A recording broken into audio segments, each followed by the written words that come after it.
Welcome back to Cultivated Conversations. Today, I'm joined by an iconic multi-hyphenate. Lauren Mandel is a showrunner, executive producer, and founder of Disco Nap Productions. From the NBC Page Program to the halls of SNL, Lauren is the person who helps talent bring their vision to life. We won an Emmy together on a project we worked on last summer for the Paris Olympics, and most recently, we got to spend most of our spring and a lot of this summer working together on the Las Culturistas Culture Awards. I'm so excited for you to meet her and hear her story. Please welcome Lauren Mandel. Thanks for having me, Jen. Thank you for being here. I feel like, I wooed you for a little bit, but I'm immensely grateful that you're here. And this is your first podcast interview? No, you've done one before. Oh, no, I did one, but it wasn't an interview. It was mostly just me proclaiming my obsession with Mikey Mendel. I hope no one finds this podcast. Okay. It's very old. Everyone is quickly Googling. Yes. It was a podcast about, like, the best sidekicks. And I said the best sidekick was Mikey Mendel. Love that. Do you know who Mikey is? Of course. Yeah. Yes. And I gave an impassioned speech for Mikey, and I stand by it to this day. He's one of the greatest sidekicks of all time. Oh my God, I love it. Yeah. So good. Kind of says a lot about me just to start us off. Oh my gosh. Well, I love starting the conversations with how we know each other. So I think let's tell a little story about our wild journey into this relationship of ours. Sure. Well, we know each other because we worked together on Watch with Alex Cooper, which was her watch-along show for the Summer Olympics. And we watched women's sports, and I got to know you through that one, and now we've kind of worked together a couple times since then, which has been really fun. And we won an Emmy on we that. We did win an Emmy on that That was your one. first Emmy, right? Yes, it was. Very special. Congratulations, Emmy winner. Thank you so much. Congratulations to you, too. Thank you. Yeah. That was a wild show. And then I think, we just hit it. I mean, Lauren, you're such a creative force. I watch you in amazement because you wear 8,000 hats and you wear them well, right? It's not like you wear one hat and then the rest of them are half-assed. Like watching you in the control room, it's like you were directing, you were executive producing, you're show running, you're writing, you're helping book talent. Like it's crazy. So tell us a little bit about, how you got to where you are. Who is Lauren Mandel today and what does Lauren Mandel do?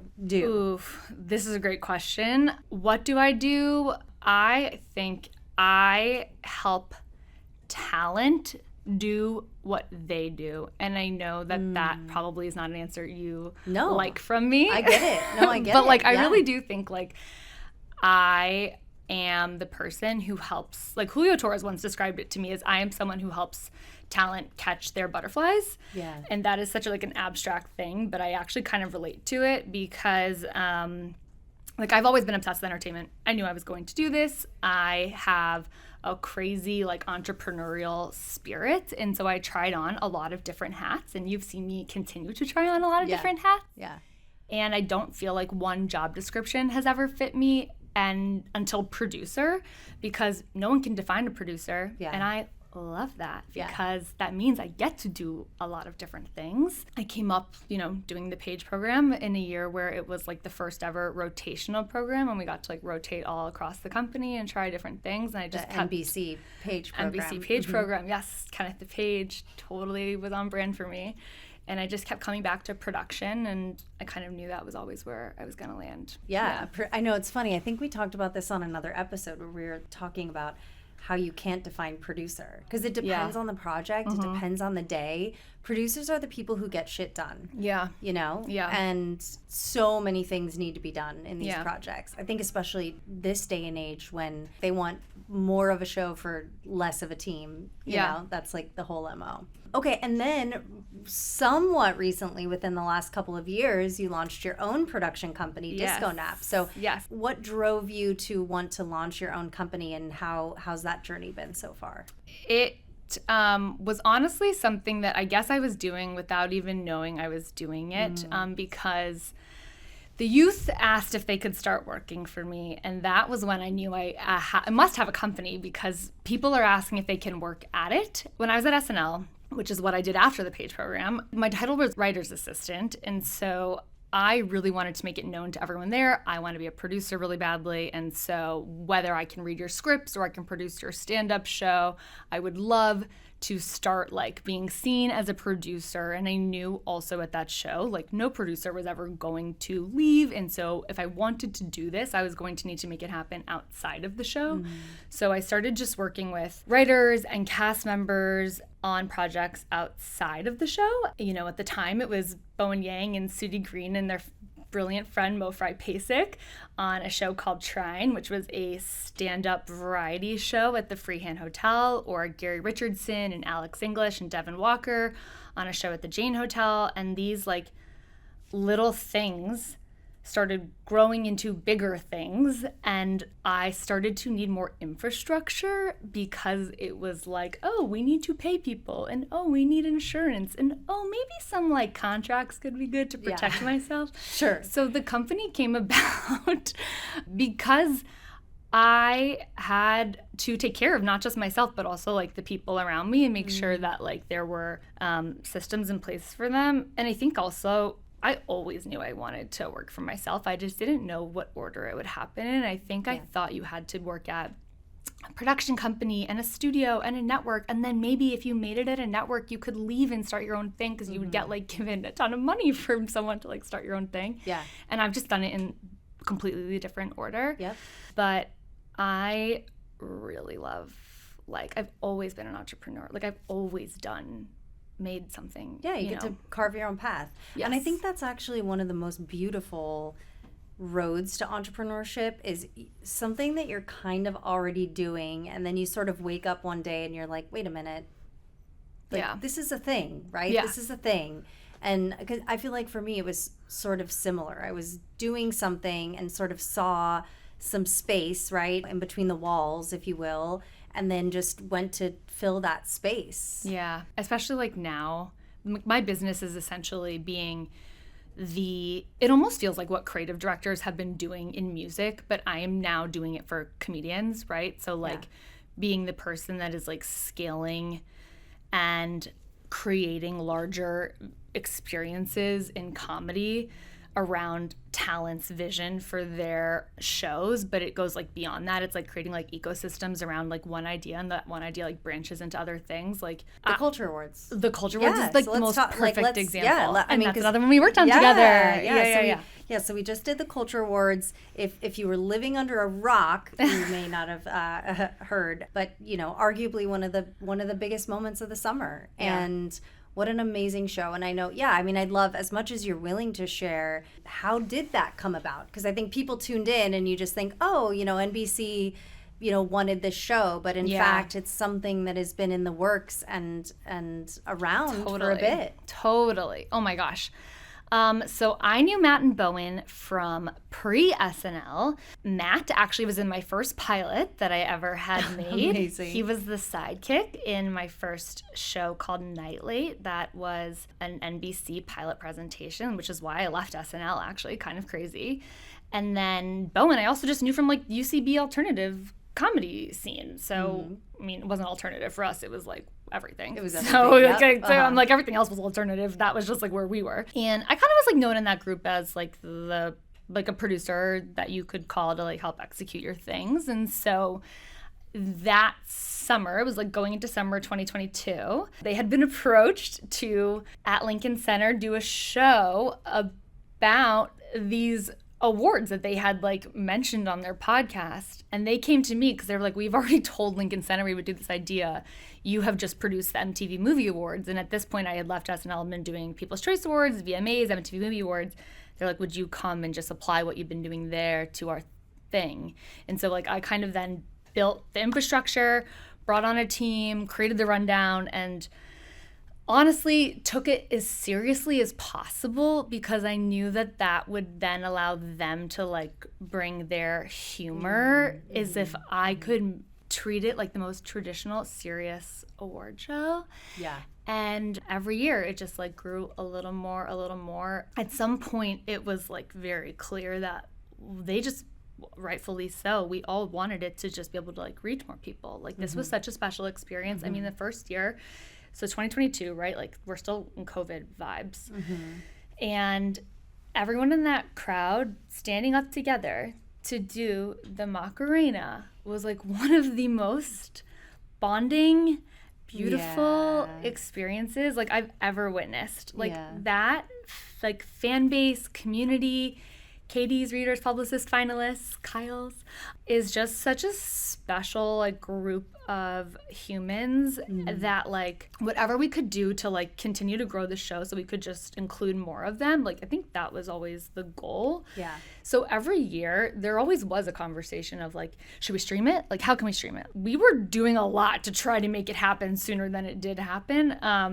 But it all happened the way that it was supposed to because it was just so perfect, and we had the best partners, and like it was just such a magical, I don't know, summer the way we did it, and the fact that like you were a part of that and so understood the DNA of the show like in all of the bookings and the conversations leading up to it, and also the conversations that we had because I had done all the booking before. I know, which is wild. And it was so crazy to get to talk to someone about that actually. I mean, I don't even know if we've properly even like talked about it. each other on that. Yeah. But yeah, just the conversations of trying to explain to people what it is and what you will be doing, and just like my deepest respect for you and what you were able to accomplish with this show this year on that platform was pretty remarkable. Yeah. Well, but I mean, but people, like, I think the thing about it is when you get it, and so many people get it. Yeah. And if you don't, you don't, right? Yeah. And that's totally okay. But I mean, Matt and Bo, they're just so brilliant. And you want to know the other thing that just, I mean, not surprised, but they're so kind. Yeah. Like, they really are just the most genuine people. And I think, like, I just fell even more in love with them. Like, you know, like, just so much respect. Like, they see everyone around them, and I think that's rare. Yes. You know, it's, I mean, we've had very different experiences on other projects that we've worked. Totally. Everyone thinks, you know, making television shows and all these award shows are so glamorous. And yes, sure, the night of, everyone is very dressed up and very glamorous. Oh, yeah. But it is the furthest thing from glamour usually leading up to it, you know? I mean, it is blood, sweat, and tears. It is long hours in the best way, right? And we all love that and live for it. And like, but that's just what it is. They're giant beasts that have to come together. And I know you've done so many of them too. Yeah. You were just part of the VMAs again, right? Yep. Yeah. I mean, I just love working with Matt and Bowen because they understand every single department that has to like come together to be able to pull something off. Yeah. And they understand what every department does and the blood, sweat, and tears, and they understand when something is someone's expertise and maybe it's not theirs, or they want to understand and learn something that maybe they didn't know before. But also the way that they trust their own voices, I think, is also so special, and they trust their guts, and they're just also like the funniest, like most brilliant humans, and their sense of what's to come in pop culture is also so strong, and their ear to the ground is so strong, and I just adore them as humans, and they are just could go on and on. And I know. I like try really, really hard to work with talent. Like, I really do try to have this rule, like in terms of like disco nap talent that I work with, and of course, like now if my business is growing, this is like harder to continue, but my rule so far, and I hope it stays, has been like, I work with talent who would do it themselves if they could, in terms of like the producing. They just don't have the time because rightfully so, like they are busy doing all their other things. But like they certainly could, like Matt and Bowen could produce a show and like do it all. Yeah. I mean, they do a lot of it. They just shouldn't be doing all of those things. And it's good that they delegate and give that up and like hire people like me and you to do what we do. But like a lot of the talent I work with, like certainly is more than capable of doing these other parts of it. They just shouldn't and don't. It's interesting because I do feel like there is this era of the Renaissance man and the Renaissance woman coming back in a way. Yeah. There's so much talent out there. Yes. You know, mainstream talent, social talent. I mean, everyone is a piece of talent. Yes. You know, it's differentiating yourself, right? Is you really have to put on this Renaissance crown. Yes. And I think those are the talent that are breaking through into that more mainstream entertainment space. Yes.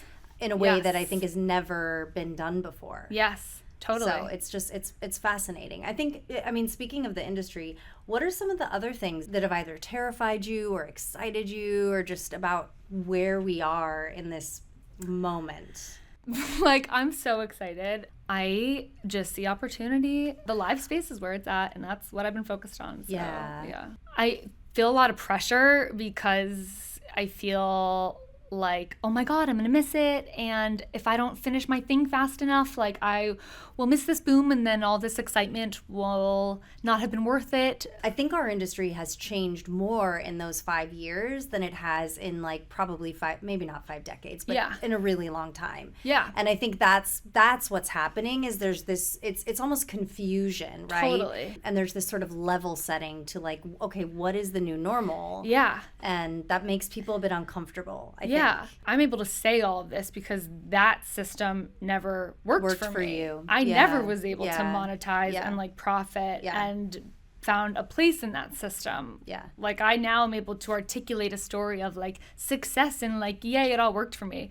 But I was only able to get these jobs because the industry was essentially saying cut budgets, and I was an up-and-coming showrunner. They were like, we would rather hire a cheap young showrunner, let her make mistakes, than, you know... So spend our entire budget on a veteran. Right. Yeah. And that is something I benefited from, and I'm very aware of that. And I learned and made mistakes on I'm very aware that, like, that is totally what happened, and I'm very, like, grateful for that. And I'm still totally making mistakes.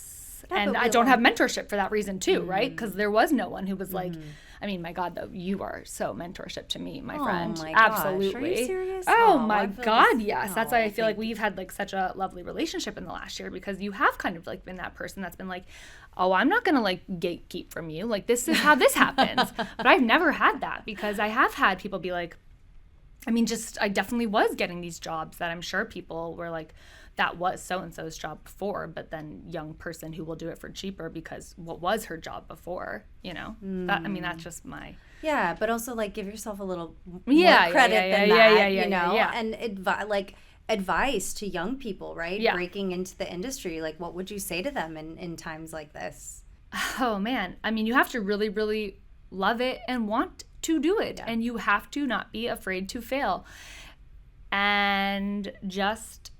put stuff out there. Like, but I'm telling them things that they seem to already know. Like, I feel like in terms of like the digital conversation, like that is their norm. Yeah. You know, like I feel like I'm giving advice that like would be advice for people my age, but I think that they are like, that's normal to them. Well, they're so savvy. I think just the amount of information that is accessible. Yeah. It's wild and amazing. Yeah. I mean, that it's like, read the trades. Yes. Read, like, just know what's happening in the industry, know the players. Yes. Because that does play a big part of it. And knowing like, okay, I could do this internship or do this thing for little to no money, but it's going to open this door to this bigger, it's all so connected. Yes. Don't underestimate professionalism. Oh, yes. And like advice that I probably should take myself, because I do think I am at that like cusp of the generation that kind of missed this, is like, pick up the phone, call people. And you tell me this all the time too. I'm really bad at the phone because I never had to be good at the phone. You know what I mean? Like, I think being an assistant is so valuable. You do not, we have so much time. Like, do all those things. It is so important. And please be professional. Like, you are going to have so much time in this business. Yeah.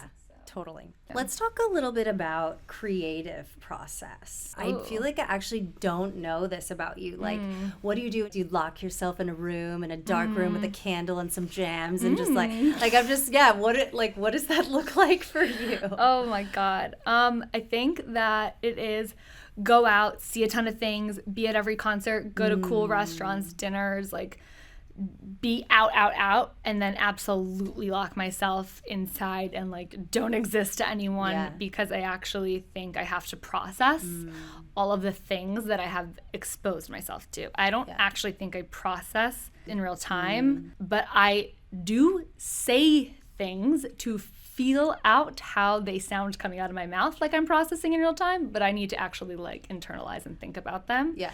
And I do think my creative process does actually take a little longer than I allude that it does. I actually feel like I'm a bit the same. I need a moment to process things sometimes too. I will like have a dinner with you and I'll be like, this is what my opinion was of that. And like, that didn't feel right. And then I'll like have a dinner with you and I'll be like, this is what my opinion was of that. And I'm like, I don't really feel like that's it either. And then I will go home and I'll be like, I gotta write about what my thing was. Yeah. And then I'm like, oh yeah. Now I feel good about that. Like, that's what it really is. Yeah. it's like verbalizing things to see my how poor they land. fiance. That's okay. He loves you for it. He loves you Yes, for it. yeah. What about like where do you find inspiration, or where do you know what to watch? Like anytime I have a conversation with you, it's like, you know, every artist, every movie, like you just, you're this wealth of knowledge. How? Like, what are your secrets? How do you know and gather all this stuff? Oh my God. My friends, thank God, are so plugged in. I have this cohort of friends from the Page Program, and they aren't even like necessarily, some of them still are, but they're not even all like working in production anymore. They're kind of like spread even further from entertainment at this point, but they just are curators and tastemakers, and they just care about entertainment.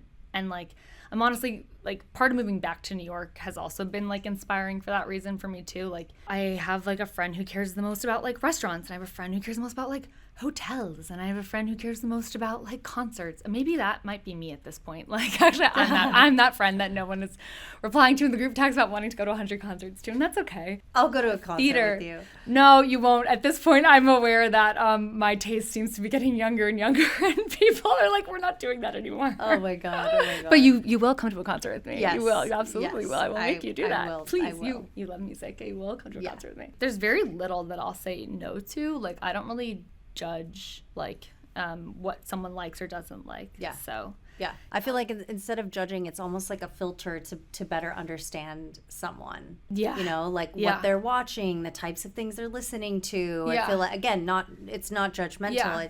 It sort of opens up this piece of my mind to like, oh, okay, that's their taste. That's what they're into. Totally. I feel like you just learn so much about people by that kind of stuff. I think it's also my love language. Like, that is the thing I bond with my friends over. Like, I'm not giving, you know, like romantic advice. I'm not, you know, like very comfortable talking about like personal or family things. But like, if you want to talk about what like the Housewives did this week, or, you know, like what new thing is opening downtown, like, I got you. Yeah. So I think that's also part of it too, is like, it's what I care a lot about, for better or worse. Yeah. It's a lot of brain space. Though it's like the same thing with me. I think like someone could name any celebrity at any time, and it's like, I could tell you, makes me so happy, where they live, what movie they're in. I mean, that sounds creepy, but that is, and I it's your actually job too. and I actually couldn't even tell you. That's why I was curious. Like, I couldn't even tell you how I get all that intel and information, other than just like being immersed in it all day, every day. It also like is why sometimes I get hired on things. Yeah, like, because you just have this database of knowledge up here. Yeah, and I think the second, I would love to not have Instagram. I hate to have, I mean, I barely post. I do it because it's my job, and I'm on it because it's my job. I actually really don't care. I'm not as good about it as I used to be. Yeah. I have a really bad relationship with my phone, as you know, from my texting habits. Yeah, that's okay. I think SNL ruined me with my phone. Yeah. I mean, I get it. I mean, I think that's something that's made it hard. I mean, people like you and me, we live to work and we work to live. I think it is very cyclical, and I think like I truly love what I do. I know you do too. And like, is it hard at times? Yes. Is it 24/7 at times? Yes. But I wouldn't have it any other way. I fucking love this shit. Same. You know? I mean, it's like it's in my soul. But I do think that it has become a bit more just like around the clock all the time. Yeah. So that it's just like a little bit of a boundary setting. Yeah. You know? Well, and I've talked to you about how I've noticed that I think my friends have noticed how, I'm like, maybe it's weird how much I work, or maybe it is weird how much I talk about work. And now I'm like more aware of it than I used to be. Yeah. But it's because you love what you do. But I feel like I'm constantly at that dinner in the episode of The Studio where they're like, you're not curing cancer. I know. We are. I know. I'm like, for sure. Yeah. I know. I'm always at that dinner. That's what I say at the end of the day, and why I have that no room for assholes rule, which you love, right? I love that rule. Yeah, at the end of the day, we are entertaining people. Yeah. We are creatives. We are making television or podcasts or, media, whatever it is. And it's not that serious. No. But for some reason, a lot of the people in the mix, can be quite intense. And I think it's just something that's come with my more mature age. I think we're creating joy. It should bring us joy. And I think as long as we stay in that space, then we're winning for sure. Totally. For sure. So I want to talk a little bit about working with talent and celebrities. I know you touched on this a little bit earlier, but I think that is one of the things that we very much have in common. Talent used to just be hired for, here's the show, who's going to host it, right? And I think what's happening now more than ever, and why people like you are just in the zone, in your career, is that talent are getting to make and do what they want, right? So anyway, so I'd love for you to just talk a little bit about how does that work? How are these new ideas and concepts and formats and things coming to life? And like, what does that process look like? Well, I think a lot of it is still being figured out. Yeah. But I mean, the talent has access to resources and is making a lot of the deals directly, or are making a lot of the deals directly. So that also means they can distribute how they want, right? For me, when a talent has an idea, they can just come to someone like me to execute it. And what do you mean by that? I think like break it down a little bit. Like just what does that look like for someone who's not in? I see. Yeah. So, for example, Julio Torres came to me after the Culture Awards and said, well, that was very fun. I'd like a Culture Awards type thing for Halloween. And so Julio, who I knew from SNL, we kind of brainstormed a little. And Julio is an artist, a visionary, and probably a word Julio would hate, but a fashionista. And Julio, has a ton of fans that are like artists and creators themselves. And Halloween has always been a part of Julio's community and conversations and brand and projects. And so we came up with this idea for a Halloween party that revolved around a costume competition.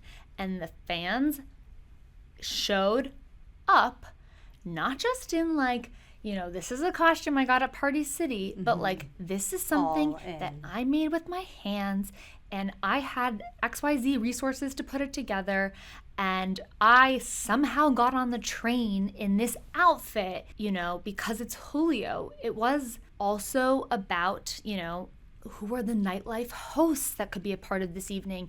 What were like the drag performances? Who were the DJs? And also like Julio cares so much, and so we were able to partner with Glitz. Just like every part of the evening was so curated and so like visioned through Julio's lens. And that was just because Julio said, I want to have a Culture Awards like event from Halloween. So Julio comes to me and says all of these things. Then it's on me to say, well, who are the different people I know in my community and Julio's community too, that have that lens that can come together to pull this off? So who is someone that's like a production designer? We needed like a screens content VJ type person to create content on the screens. We needed multiple rooms to do this in. So what's our venue going to be like this? Because we wanted to create some sort of a kind of like a nightlife, not just a show. We wanted this to be like an extravaganza type party. We needed someone to promote this. It was the first time we were going to do it. So a former Page friend of mine, Colleen at Collective Publicity, came in and did the PR for the event. It was like all these like-minded people. Charlotte Harrison did like all the production design for it, created this thing called the Cursed Amulet. We brought in a bunch of different brand partners, and that was how we funded the evening. We had judges that came in and judged the costume competition. Tomas Matos was our mistress of ceremonies. I mean, like there was all these different things that had to come together to make it happen. Amazing. It was crazy. Yeah. But at the end of the day, if none of that would have worked out, technically, yes, Julio and I would have had to probably pay for it. Legally, technically, yes. Yeah. That would have been a disaster. Yeah. Thank God. Yeah. We were able to sell tickets. But we knew what the risk was when we put this on. And that is, I think, like the power that the talent has in creating their own thing. And we had enough market research from Julio having done successful tours and specials and TV shows and directing movies, and we knew that we would sell tickets for the event. Well, and obviously it was wildly successful last year because we're doing it again this year. Yes. Yes. We partnered with Nylon, and it was incredible. Yeah. I could go on for it. I love it. Going off of that, right? I think that's a great example of how talent are leading everything. I think social media and I think YouTube have been a huge part of that, right? Because a lot of these talent are like, well, I don't need whoever insert X network, right? I can just film my own thing and put up my own content and do what I want. It's like, what is your thing? Yeah. And the fandom is just so massive and incredible. Yes. Because people have millions of people tuning in to watch them put on their makeup. Yes. And yet, mainstream television gets a fraction of that. Totally. It's just wild. I also think that talent, they know they have a lot of power. And so if you are going to be, they also know that they have to give commission away to a lot of people. So if you are going to be one of the people that works with them, you better be bringing your work to the table. And so if they can choose the partners that they want to work with, I think they want someone to come in and they know exactly what that person will be doing for them. So when someone brings us on, it's like they know exactly what we're doing for them when we work with them. And to be honest, we put together a whole proposal that says in writing and in dollar signs exactly what we'll be doing for them if they don't know. But they usually know by the time they hire us, and they're like, thank you for the paperwork, but we're probably not going to read that. 100%. But I mean, I want them to see it on paper too. Yeah, it's important. It is so important because also no one explained, there's also there aren't systems that show. I would love to also help talent know all these other things that go into it that perhaps they haven't been exposed to. So I also want to teach them those things too. Not that they need it. We need to do a 101, production 101, right? Yeah, totally. Because I think half the time, there's so many things that people don't even realize. Yeah, it's kind of like what I said with all the talent I work with. They could be doing it themselves. They have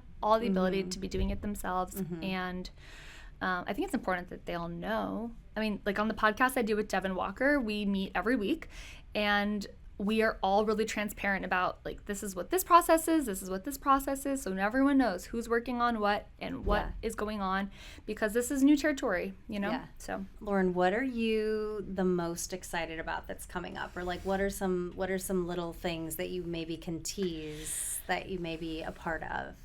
Oh, there's a lot going on that I'm really excited about. There's something I'm going to be working on in the spring that I cannot share anything about, but it's going to be major. Okay. And let's just say it's a tour that I'm thrilled to be a part of. Oh my God, amazing. It's going to be great. And I just mentioned two of the things that I'm working on, which are Julio Torres, The Cursed Amulet, our big Halloween extravaganza, October 30th in Bushwick. Chic.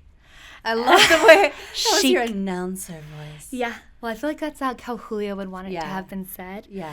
Very important. You got to change the delivery for the artist. And then my favorite lyrics with Devin Walker. I am so proud of this, and just honestly, it is such a treat to work with Devin. I've been working with Devin since 2017.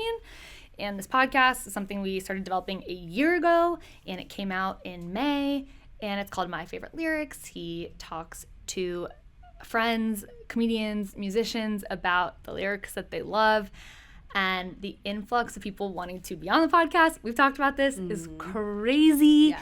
It's just been a highlight to work on that with him, and I'm so proud of him, and also just proud of what we've done with the show, producing it independently. Yeah, well, everybody please go check out those two things, and if you're in New York City, they can get tickets, right? Yes, to The Cursed Amulet? Yes, check. You'll have to just go to Disco Nap's Instagram to check that out. Oh, okay. And what is Disco Nap's Instagram, Lauren? A Disco Nap production. Should we just finish the whole podcast in this voice? This is our radio voice. Yes. Signing off. Yeah, thank you, Lauren, so much for being on the podcast. Thank you, Jen, for having me. And thank you all so much for listening to and or watching another episode of Cultivated Conversations. Please send us a note. Say hi at cultivatedent.com. We want to hear from you. Tell us what you're loving, what you want more of, or what you're not loving. That is okay, too. She takes constructive feedback well. And tune in next time. Bye.